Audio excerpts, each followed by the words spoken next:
and master distiller Jared Brown. John, come and have a glass. Lovely to see you and welcome to the bar. Why do we owe the Prohibition era to cocktails? Well, first of all, actually, what was the Prohibition era? Why was it prohibited? Prohibition in the United States was a ban on the sale, transport, and manufacture of alcoholic beverages. Yeah.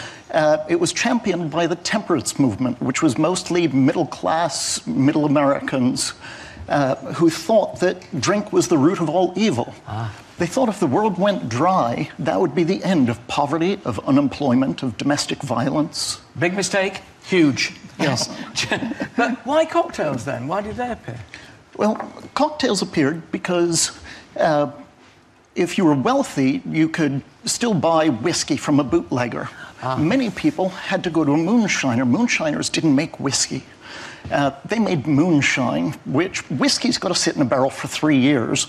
Moonshine's in a barrel for maybe 3 weeks or 3 days. So what you did was you went to the shop in the baking section. They had icing flavorings during Prohibition. Gin flavor, brandy flavor, rum, bourbon.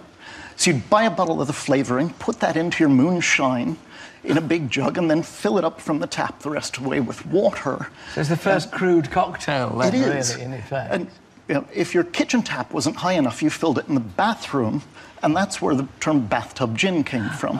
And it lasted, Prohibition lasted from? From 1920 to 1933. Yeah. And far from clearing away crime, it made anyone who enjoyed a drink a criminal.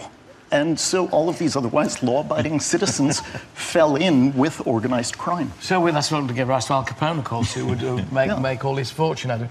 Now, you're going to make us some cocktails now. What are you going to... Well, here we are in a bar in the States in the 1920s, but you're allowed to have a drink because you went to the doctor and you got a prescription. Well, I never... Doctor, I need a prescription for drink. What would my excuse be? What would I say? This is from fatigue and ague to nerves, cold, flu. This is a genuine 1929 prescription for whiskey. That's what I've got every evening when I go home from this show. Fatigue, cold, nerves, you know. Right, so I've got my certificate, Doctor. Might I have a drop of... I'm afraid I didn't make any whiskey today, but I have made some gin. Not as they made it, but... a proper London dry gin, so I'd love to start you off on a Ricky. So our first cocktail is what, then? This is called a Ricky. Yeah. And this is named for Colonel Joe Ricky, a Washington lobbyist. And it's really the sports drink of cocktails. Yeah. It's just gin, lime, sparkling water, and ice. Right. Well, this sounds a bit lethal to me, John. You just give us a drop of that. We'll have a try of that one and see how we get on. All right. So we're just going to put in half a lime. Lime juice goes in Drop there. it right in. Right. Okay. And in there. And you've mixed the cocktail presumably earlier, have you? All the rest, the stuff that goes in there. Well, that's just this is just so dead simple to make. It's just gin on top of the lime juice. Lime, there's no sugar in this. Gin and tonic, then, really, isn't it? But instead, so it's just gin, lime, and what did you say goes in next? Water. Ice and sparkling water. Ice and sparkling water. This is seriously evil. I mean, I can't think of anything. Yeah, well, is your stool very stable? Because mine isn't terribly. Lob us one of those over. I'll get tasting it while all right. Because we need to get through a couple more cocktails. So we do. Have to get a bit of a move on here, aren't we? I'll piss this one on to John. Luckily, John, are you a cocktail man? No, to be honest. I've got the other ones pre-mixed. Oh, that's all right. That's brilliant. Well, I'll get John going on this one because he's never tried one before. I've only ever had gin and tonic. So. Have you try that, and I'm going to just whip me one up, and I'm going to just watch your reaction. Don't put your eye out with the spoon, right? It's all right, Beethoven, John. Lovely. Is it? Lovely. It's not too sweet. It's exactly. You can taste the gin. And because it's fizzy water. Tonic makes it too sweet, doesn't it? Oh, right. Well, I don't know. I managed to cope with it most nights. I suffer for my art. Go on then, Joe. Let's try that. Now you start talking about the next one and pour the next one out because we need to get these down as well. You do. The next one that we're going to try is called the Aviation. I think that's very interesting because instead of that sweetness of juice out of tonic or lemonade, as some people do, You do actually taste the gin, and it doesn't taste ridiculously strong, as you might imagine. I never would have thought of putting sparkling water with gin. I never would have thought of it. A few more hours' time, I will be again. Bit of a convert now. Well, it is, and you also get the lime, so the lime comes through. Lovely. And that was called a Ricky, so that was lime juice. That's the Ricky. Gin and fizzy water. Yep, Right, you what's can our also next make a one? Ricky with whiskey. Oh, you can do the same with whiskey? Yep. Right. What have we got coming now, The then? next one is called the Aviation. Yeah. And oh, it's this got will a get you to take off, sky John. blue colour, and it was made supposedly as a salute to the pioneers of aviation. Right, you hand it to us, and while we're drinking it, you can tell us what's in it. You'll notice these glasses are fairly small. That's Yeah. because the cocktail was only about 2.5 ounces back in the day. That's when you could have a 3-martini lunch. Yeah.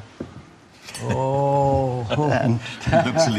Just come round there and over get to out. you that way. Yeah, okay. There we go. Right. Thanks. Here you are, dear. Okay, Just thank off you. the other side of that. It's been a lovely day, hasn't it? Thoroughly enjoyed myself. The temperance folks said it was called the Aviation because it was strong enough that 1 drop would kill you. My God. There's a lot of cherry coming through there. That's a maraschino cherry, as they used to be. And what's the alcohol in that? That's called gin, maraschino liqueur, a little creme de violette, and a squeeze of lemon. But not necessarily in that order. Tell you what, get the recipe because it's awful. It's ever so good. Gareth, mix another one. I don't mind what it is. It's another one. Stuck lid here. His lid's got stuck. Good Lord. How's this Your happening? lid's got stuck. There we go. So what's this one called then? This is the Bronx. Ah, easy for you to say. Big up front. North Astoria. Bartender Johnny Solon got a request for a new drink. I bet you didn't get one of these from the Ayatollah Khomeini, did you? Oh, he wouldn't have been the man he was if he'd have had one himself, would he? From the Shah. Aye. Right, what did you say was in this one? I rather lost the plot after the Bronx. In the Bronx is basically a martini with a squeeze of fresh orange. Is it? It'd be a nice cleanser there at the end. I notice you've put that down. Would you like, ladies and gentlemen, to notice how much more of my drink has gone than John Suchet's? But actually, not particularly much of that. It is fabulous, that. It is good, like it is good, yeah. Right. There we go. Chuckers the Bronx. And again, let me just slide these over to you. Sliding I'll never be a everywhere. professional bartender because I've got a natural tremor in my hand. Are you really? I do, yeah. I'll have one So myself when I finish this. Right. Cheers, dear. Cheers, Alan. Here's to you and many more of them. And this is a wonderful drink to make because you can vary the proportion of gin and vermouth and orange as much as you like. The tricks are to make sure the vermouth is fresh. Vermouth is a wine. It breathes, it rots, it dies. So that half-empty bottle of vermouth in the back of the cabinet, chuck it out, buy a fresh one. Jared is going straight over my head. My thanks to Jared Brown and John Suchet.